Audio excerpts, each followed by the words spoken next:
Okay, let's go ahead and get started. Thanks for joining us this beautiful afternoon to see the Marks Group GoldMine Tips and Tricks webinar. We put on these tips and tricks webinars once a month. Please feel free to visit our tips and tricks from ages past by heading on over to www.marksgroup.net. What are we talking about today? Let's see if we can't find out. Okay, we got some webcam action, a little blurry. Probably got to clean that lens. At any rate, I digress. Let's talk about filtering tabs. When I say filtering tabs, I mean that you're able to actually filter things like the pending and history tabs to only show what you want to see out of them. Sometimes when we have a GoldMine contact record that gets very, very old, what we'll see is an extremely dense and lengthy history in that contact record tab and the history tab. And I'm going to show you a trick to kind of filter out what you're after within that history tab. It's kind of a bit of a stupid pet trick. We'll also be talking about maximizing notes. This is like the stupidest pet trick of them all. I'm going to show you how to blow up that notes field when you're entering in your history notes to make it really easy to kind of work within that notes field. And we're going to be commenting on Picklist items. What do I mean by that? I mean that when you're working with a GoldMine Picklist, you can actually be a little more descriptive as far as what code means what, and that's actually a really nice trick to know. So let's go ahead and see if we can't jump right into some GoldMine action. Oh my goodness. Do we have marquee? We do have working marquee. Awesome. Okay, filtering tabs. What do I mean? I mean that whenever we see a tab with a wrong monitor, Justin, if we see a tab which holds a list of items, any tab that holds any list of items, what we're able to do here is actually right click and turn this filtering on or off thusly. And we can see that when the filtering is turned on, that we have these little arrow drop downs next to our field column headers. So we know what that means, right? Living in an Excel world, that when we see those errors, we can filter that list. So in this case, we can filter the user or the date range or the reference, so on and so forth. I'm not sure if you guys can see that little pop-up. I think my remote might be screwing around with that. You can kind of play along at home, but if you go ahead and right-click and enable your filter, we can click on these column headers and select what username, for example, we'd like to see within that history. Now, the big thing here is that when you start filtering your history and or pending tabs, you end up with this little gray box, which is very nice. Kind of shows you what filter is enabled and what exactly is going on. What you really need to know here is that that filter will remain enabled forever, and I mean forever. It will live through a GoldMine restart. It will live through a computer reboot. This filter was going to stay with me forever until I simply click the little X and turn the filter off. Let's go ahead and see how that looks in action. I'm going to go ahead and complete a new history against this contact. Just a simple next action. This is for training. And we'll put in some notes. And I'm completing this as the master user. That's who I am logged in as at the moment. Now when I actually go to filter that, oops, I'm in the wrong tab. There we go. There's my history. Let's complete one more for someone else. I want to give you guys a sense of what's going on here. So now if I complete one for Justin, now we have two masters and one Justin. Okay, so now if I filter upon the user and select, in this case, only Justin, I see only Justin. So again, just to illustrate what's going to be going on with this. But again, I get probably 2 to 3 calls a year from end users saying to me, Justin, I went to filter my history tab, and now I can't see anything. All my history is gone. What's going on? GoldMine has eaten my history, which is a scary thought, right? All they're trying to say is that I haven't clicked my little X off. So my filter is still enabled, and again, that filter will remain enabled through a reboot, through a GoldMine restart, probably through Armageddon. So just be mindful, if you use these filters, we're going to go ahead and click the little X here, and the same thing for the pending tab. If there's a filter enabled here, again, all you have to do to disable or enable it is click this little guy down here. Okay, very good. And never forget that whenever you're looking at a list in GoldMine, any kind of list, any series of rows in GoldMine, we can always right-click and output to Excel. The neatest pet trick of them all. Speaking of stupid pet tricks, let's go ahead and talk about maximizing notes. What do I mean by maximizing? We're going to maximize those notes, right? Sounds exciting. Not really all that much. All I mean is that when we complete anything. Now, what I mean when I say anything, any of the normal history items, a normal history item in my mind would be like a call, a next action, or an appointment. If you complete anything else here in this menu, they're going to look a little weird. Let me demonstrate. If I complete a next action, just a good old next action, this history looks like pretty much all the others. I have a reference, I have a code, and a result, and a date, and a time, and a duration, and a user, and some notes. However, if I complete, for example, a sale, I get other things within this history, like price, amount, units. Every history typically has notes, and every history note field has this ability to be able to be expanded, to be able to be easily worked with. And it's this little guy right here, this little double down arrow guy right here. If I click that, what that's going to do is going to blow up my notes area so I can really spread out and take up some room and probably learn how to spell while I'm at it. But you get the idea. So now, if I go to complete a next action, we're going to call this service, and we're going to put in some codes and results. Oh, no codes listed there. That's going to come in handy later. Any results listed? Okay, there's our double slash, which we're going to get into in just a moment. But what I'm really trying to show you guys is that when you're putting in notes, oh my goodness. When I'm putting in notes, do yourself a big favor and put in lots of notes. I am probably the worst offender of this, so I really can't judge other people because my notes are really terrible. But just keep in mind that these notes are here to help you and your coworkers out like far, far into the future. So when you complete voluminous or copious notes, rather, a myriad of notes, let's say, what we can actually do is when we're looking into the future, when we're in the future, we can look back and see exactly what was done, and it's always a good thing to have notes. One of the biggest fights that we have with our clients, not that we fight with our clients, but one of the biggest fights we have with our clients is that clients seem to not want to complete things into history. And I thought this little trick might kind of ease the burden a little bit, kind of ease your way into completing these notes. What do I mean by that? I mean that what I see a lot, and I mean a lot, let me see if I probably have them turned off because they're not good to have on, is this notes tab. I'm going to go to my tools options record. Did you know you could do this? Tools options record, and then go over to your tabs button. You can actually turn tabs on and off for yourself. Now what I'm trying to do here is find my notes tab. Not happening. Where did you go? Always happy to see this not work during a live demonstration. At any rate, what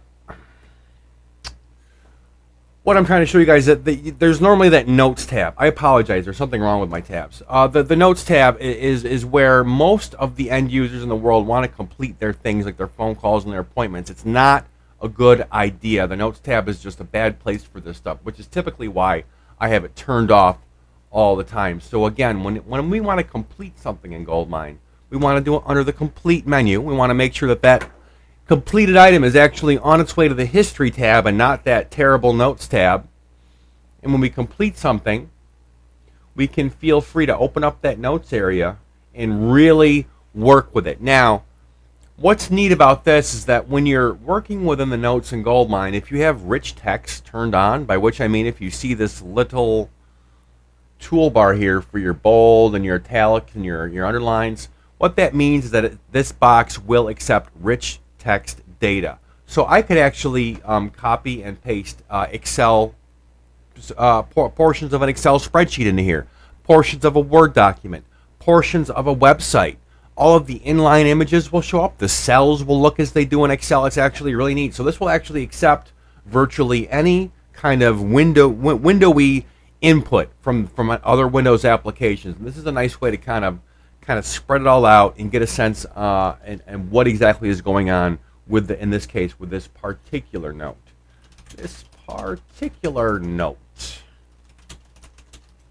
One particular girl, Audrey. Not fans, huh? Anyway, I digress. But that's what I would consider to be a bit of a stupid pet trick. Let's go ahead and move right on. I feel we're going to have some time for a bonus round or two today. We're looking at commenting Picklist items. This is one of the best kept secrets in GoldMine. So much so I got to take a swig of coffee here. Oh, so good. Seattle's best. It's like a dirty gym sock, but I love it. Oh, that's so good. When I'm commenting Picklist items, what do I mean? Because GoldMine, and again, we're going to get into our histories again, our complete something, doesn't matter what, our appointment, let's say. We're going to complete an appointment. Now, GoldMine throws up all of these little code boxes, and they're like everywhere, right? GoldMine seems to really want, for whatever reason, 3-letter codes. Not 2, not 4, 3. 3 Tootsie Pop roll, 3 character codes. And now what kind of problems this causes is that no one can figure out what these 3 characters mean. So if I'm a boss and I say, listen, when you complete your appointments, I want to know, were you there in person or were you there just say on the phone? And the way I want to indicate that on the history is I want to use this result box. Pardon me. So I'm going to make a code, a couple of codes. Oops. I'm going to make a new code for in person. I'm going to call that INP. Very good. And I'm going to make another code for phone. I'm going to call this TEL for telephone. Remember when they were called telephones and they had this little rotary thing that you used to push around? Oh my goodness. Okay, so now when I complete an appointment in GoldMine, I can tell my boss, well, was I there in person, INP, or was I just there in spiritual presence via the telephone? And that works very good. And I see a lot of our clients will actually further segment their history items based upon the result code, whether that be a satisfactory completion or a COM or an NC or not completed. You can think up whatever codes you want. Where people get into trouble is that when you have new people come on board, let's say, and they're completing their own appointments, they're going to look at this result box and they're going to wonder what the hell's going on. In INP, does that mean in progress? Tel, does that mean telemetry? Does that mean telephone? What could it possibly mean? So we're going to make this a little easier on the end users. And we're going to actually comment these pick list items. You can do this in any pick list area in GoldMine. And it's really easy. All you have to do is edit the item in question.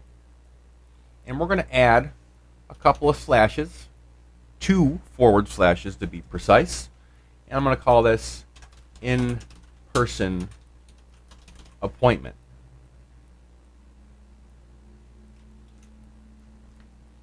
Now, what this is going to do is that when I select this as an end user, it's going to ignore everything after and including your double forward slash. So what we can do now is we can make this really nice and really descriptive for the end users. So we'll go ahead and edit this one. We'll say this one was a telephone appointment.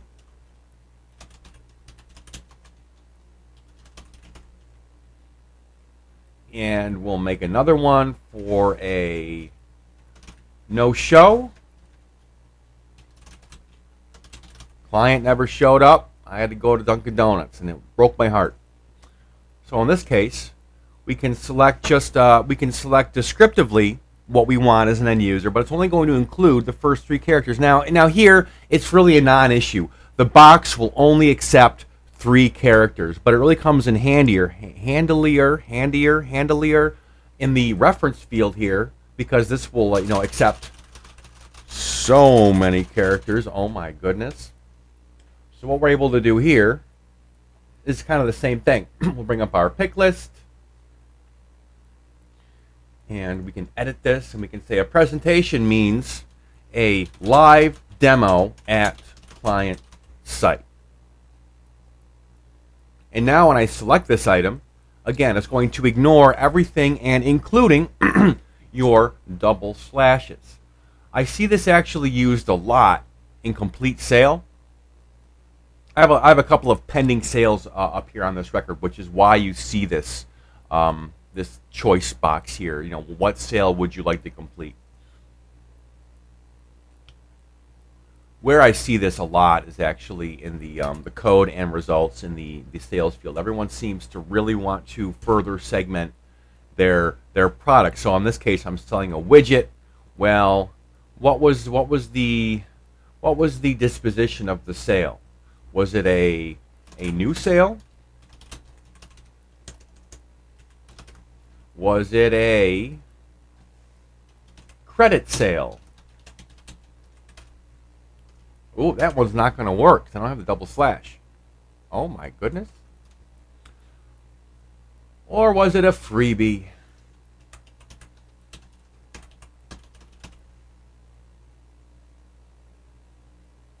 So you get the idea.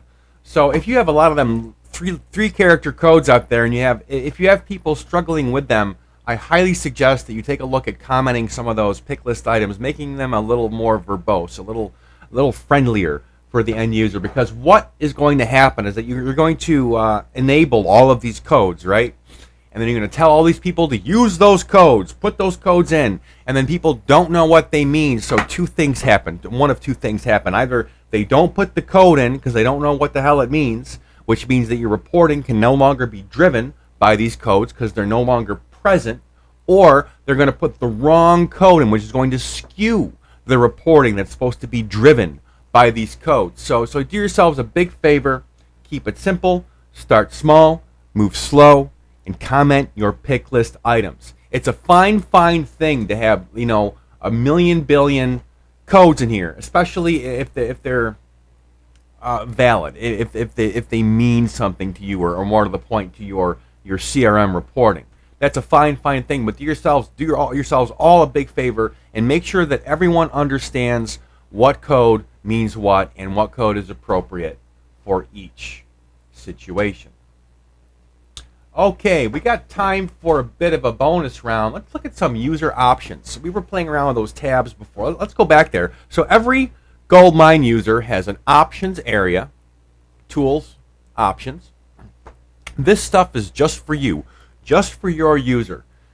Now, I don't want to just say, you know, have at it and you can't hurt nothing, because you can screw yourself up a little bit. But for the most part, anything in here is only going to affect you. And in this case, I want to go to the record tab. One of the things that I find people really enjoy in GoldMine is to use this large font, or not, or this auto select the contents of fields. What this does is that when this is on, when I click into a field, let me show you. When this is on, my select contents of fields, I love this thing.